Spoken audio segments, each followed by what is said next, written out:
Assalamualaikum warahmatullahi wabarakatuh. Bagaimana kabarnya anak-anak? Semoga kita selalu diberi kesehatan dan keberkahan ilmu selamanya. Amin. Masih ingatkah kalian? Kapan Indonesia merdeka dari belenggu penjajah? Bagus. Pasti kalian sudah mengenal secara persis dengan tanggal tersebut, yaitu pada tanggal 17 Agustus 1945. Nah, pada kesempatan sekarang, kita akan mempelajari tentang Indonesia pada masa kemerdekaan.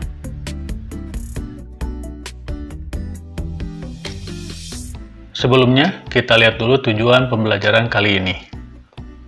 Setelah selesai pembelajaran ini, diharapkan kalian bisa 1. Menjelaskan hubungan kekalahan Jepang dalam Perang Asia Pasifik dengan persiapan proklamasi kemerdekaan Indonesia. 2. Menganalisis terjadinya peristiwa Rengas Dengklok. 3. Menganalisis pentingnya perumusan teks proklamasi bagi kemerdekaan Indonesia. 4. Menganalisis makna proklamasi kemerdekaan bagi bangsa Indonesia. Dan yang kelima, mengomunikasikan hasil pengamatan terhadap makna kemerdekaan yang ada di lingkungan tempat tinggal masing-masing. Baiklah, sekarang kita lihat satu persatu. Sekarang kita lihat dulu tentang persiapan kemerdekaan Indonesia. Dalam Perang Asia Pasifik, Jepang mengalami kekalahan. Tepatnya pada akhir tahun 1944, satu persatu daerah jajahan Jepang jatuh ke tangan sekutu. Untuk mendapatkan dukungan atau bantuan, Jepang menjanjikan kemerdekaan kepada bangsa yang dikuasainya, termasuk kepada Indonesia. Pada tanggal 7 September 1945, Perdana Menteri Jenderal Kuniaki Koiso menjanjikan kemerdekaan kepada bangsa Indonesia.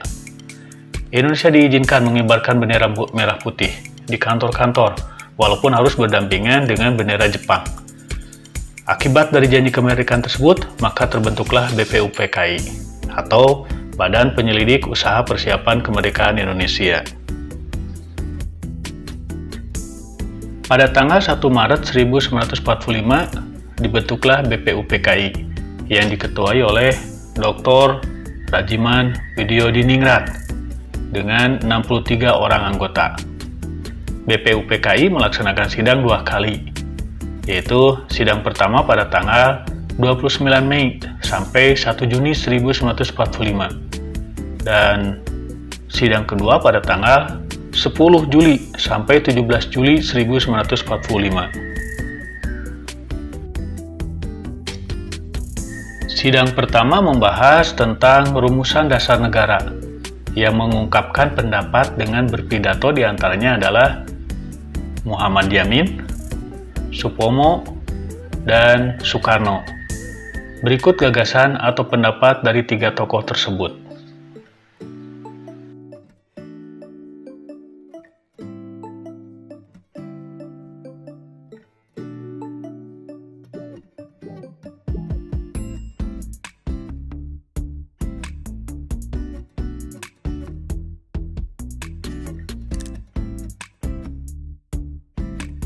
Gagasan mengenai rumusan 5 sila dasar negara Republik Indonesia dikemukakan oleh Insinyur Soekarno pada tanggal 1 Juni 1945 dan dikenal dengan nama Pancasila.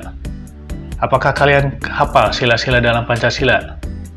Bagus, bukan hanya harus hafal, tapi harus dilaksanakan dalam kehidupan kita sehari-hari.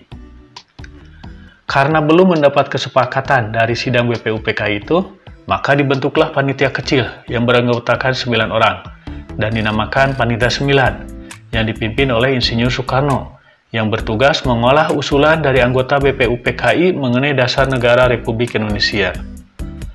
Dari sidang Panitia 9 inilah dihasilkan rumusan yang disebut Jakarta Charter atau Piagam Jakarta yang disetujui pada tanggal 22 Juni 1945. Silakan kalian baca dan pahami tentang Piagam Jakarta tersebut.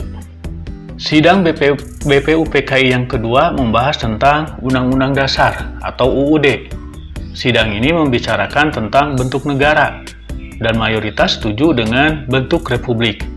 panitia setuju Piagam Jakarta dijadikan inti pembukaan Undang-Undang Dasar. Kemudian membentuk panitia kecil beranggotakan 7 orang, dipimpin oleh Supomo untuk merumuskan batang tubuh Undang-Undang Dasar. Pada tanggal 14 Juli 1945, panitia perancang Undang-Undang Dasar di bawah pimpinan Insinyur Soekarno melaporkan hasil kerjanya, yaitu 1. Pernyataan Indonesia Merdeka, 2. Pembukaan Undang-Undang Dasar, 3. Batang tubuh Undang-Undang Dasar. Pada tanggal 16 Juli 1945, BPUPKI menerima naskah Undang-Undang Dasar yang dibentuk oleh panitia perancang Undang-Undang Dasar. Setelah BPUPKI melaksanakan tugasnya, maka pada tanggal 7 Agustus 1945, BPUPKI dibubarkan. Kemudian dibentuk Panitia Persiapan Kemerdekaan Indonesia atau PPKI yang diketuai oleh Insinyur Soekarno dan Muhammad Hatta. PPKI ini beranggotakan 27 orang, semula berjumlah 21 orang. Tugas utama PPKI ini adalah mempersiapkan segala sesuatu yang berkaitan dengan keperluan pergantian kekuasaan dari pihak Jepang kepada Indonesia. Pada tanggal 9 Agustus 1945, PPKI dilantik oleh Jenderal Terauchi. Itu awal dari peristiwa kemerdekaan Indonesia. Berikutnya yaitu adanya peristiwa Rengas Dengklok.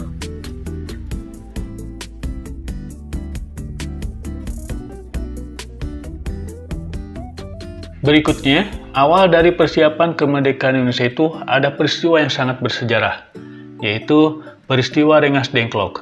Adakah yang tahu di mana itu Rengas Dengklok? Bagus. Rengas Dengklok merupakan nama sebuah kecamatan di Kabupaten Karawang, Provinsi Jawa Barat. Peristiwa Rengas Dengklok diawali dengan adanya penyerahan pasukan Jepang kepada sekutu pada tanggal 14 Agustus 1945. Berita kekalahan Jepang ini didengar oleh para pemuda, seperti oleh Sultan Syahrir. Para pemuda ini menemui para golongan tua, yaitu Muhammad Hatta dan Insinyur Soekarno, agar segera memerdekakan Indonesia tanpa melalui PPKI.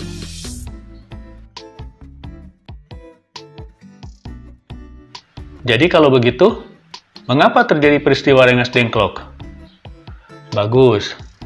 Peristiwa Rengas Dengklok terjadi karena adanya perbedaan pendapat tentang waktu pelaksanaan proklamasi kemerdekaan Indonesia antara golongan muda dengan golongan tua.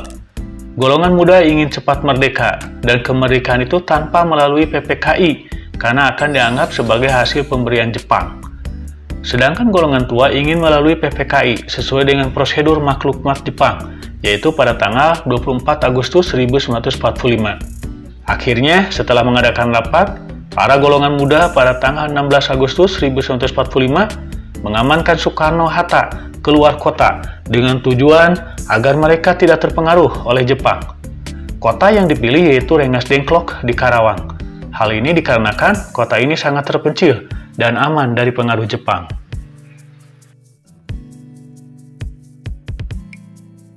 Di antara golongan muda itu, selain Sultan Syahrir, ada nama lain, yaitu Sukarni, Hairul Saleh, Yusuf Kunto, Dr. Muwardi, dan Dr. Sucipto.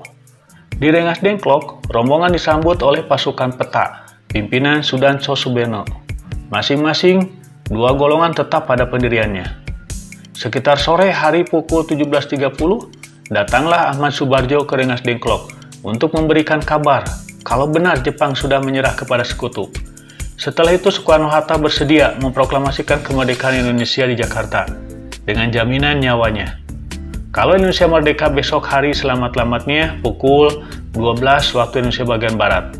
Dengan demikian, para anggota golongan muda bersedia melepaskan Soekarno-Hatta. Jadi kalau begitu, apa itu peristiwa Rengas Dengklok? Bagus. Yaitu peristiwa diamankannya Soekarno-Hatta dari pengaruh Jepang dalam usaha mempersiapkan kemerdekaan Indonesia. Itulah peristiwa Rengas Dengklok. Berikutnya kita lihat tentang perumusan teks proklamasi. Berikutnya yaitu perumusan teks proklamasi kemerdekaan Indonesia.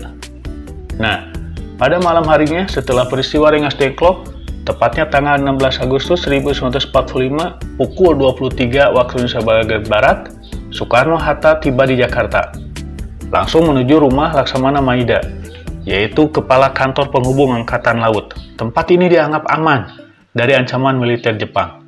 Disinilah dirumuskan teks proklamasi.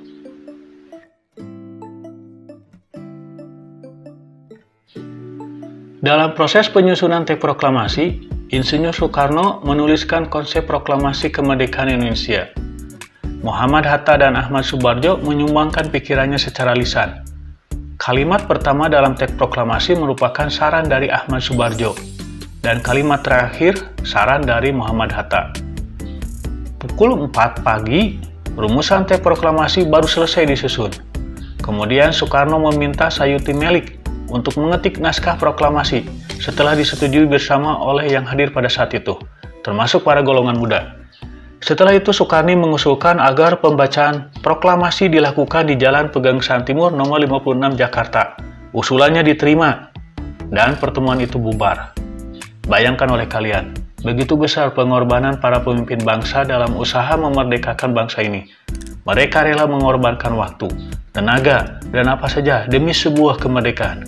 Sekarang, apakah kita akan mengisi kemerdekaan ini dengan hidup leha-leha, hidup tanpa kerja keras? Itulah tentang perumusan teks proklamasi. Berikutnya kita lihat tentang pembacaan teks proklamasi.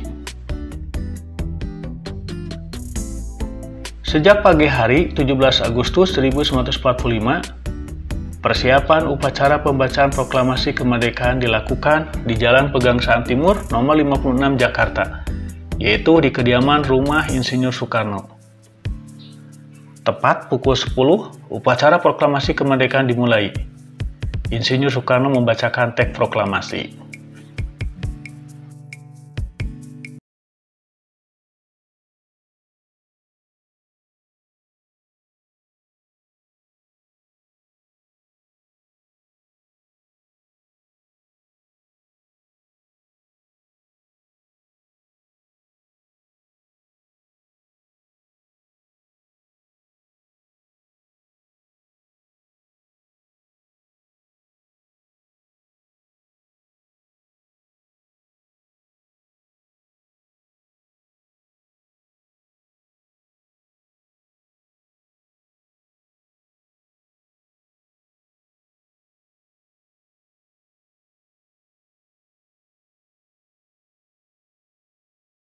Soekarno-Hatta. Setelah pidato dan pembacaan teks proklamasi dilakukan pengibaran bendera merah putih oleh Latif Hendraningrat dan Suhud, dan rakyat serempak menyanyikan lagu Indonesia Raya. Upacara ditutup oleh sambutan Wali Kota Jakarta, yaitu Suwiryo dan Dr. Mowati.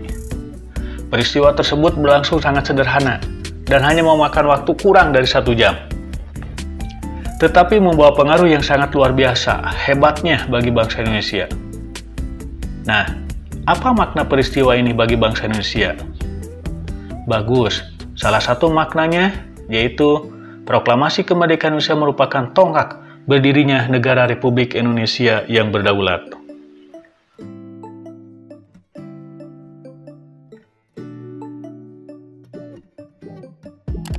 Itulah materi tentang peristiwa sekitar proklamasi kemerdekaan Indonesia. Sekarang, silakan kalian kerjakan dengan benar. 1. Jelaskan hubungan kekalahan Jepang dalam Perang Asia Pasifik dengan persiapan proklamasi kemerdekaan Indonesia. 2. Mengapa terjadi peristiwa Rengas Dengklok? 3. Mengapa perumusan teks proklamasi itu penting bagi kemerdekaan Indonesia? 4. Jelaskan makna proklamasi kemerdekaan bagi bangsa Indonesia. 5. Nilai apa yang terkandung dari peristiwa sekitar proklamasi kemerdekaan Indonesia bagi kehidupan kita masa sekarang? Nah, di antara nilai dari materi kali ini yaitu kita sebagai bangsa Indonesia patut bersyukur pada Tuhan Yang Maha Esa atas kemerdekaan ini. Dan kita jangan sampai lupa pada jasa-jasa para pahlawan kemerdekaan yang telah memperjuangkannya dengan penuh pengorbanan. Serta kita harus mengisi kemerdekaan ini dengan hal-hal yang baik untuk kemajuan bangsa kita. Hidup Indonesia, merdeka! Kita doakan semoga para pahlawan yang telah tiada dimaafkan segala kehilafannya. Amin. Sekian materi kali ini. Semoga bermanfaat bagi kita semua. Amin. Dan semoga kita selalu diberi kesehatan. Amin. Terima kasih. Wassalamualaikum warahmatullahi wabarakatuh.